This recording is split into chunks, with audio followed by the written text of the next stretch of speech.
এখন বাজে দুপুর 3:30 আর এখানে দুটো মেয়ে দেখো কি করছে। কি কি খাবার এনেছিস তোরা? ঝালমুড়ি, হ্যাঁ বল। পেয়ারা মাখা, চালতার আচার, ছোলা মাখা, তেঁতুলের আচার, ঝাল তেঁতুল, ঝাল চালতা। আর এই যে ঝাল লাগলে পরে জল খাবি।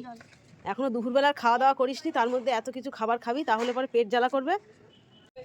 তো মেয়েরা এখানে পিকনিক করছে আর আমি এখন দেখতে এসেছি, তার মানে একটু খেতে এসেছি। যদি আমাকে একটু দেয় তো দে, কি দিবি?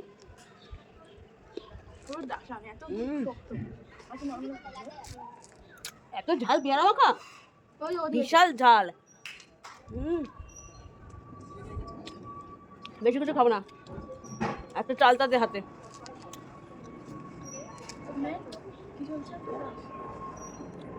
এখন এইগুলো খেলে ভাত কখন খাবি? একটা চালতার আচার চেয়ে নিয়েছি, এটা নাও, এটাই খাই।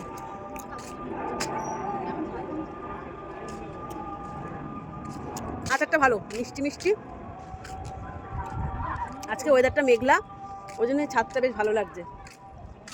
তো সবাইকে শুভ দুপুর বন্ধুরা।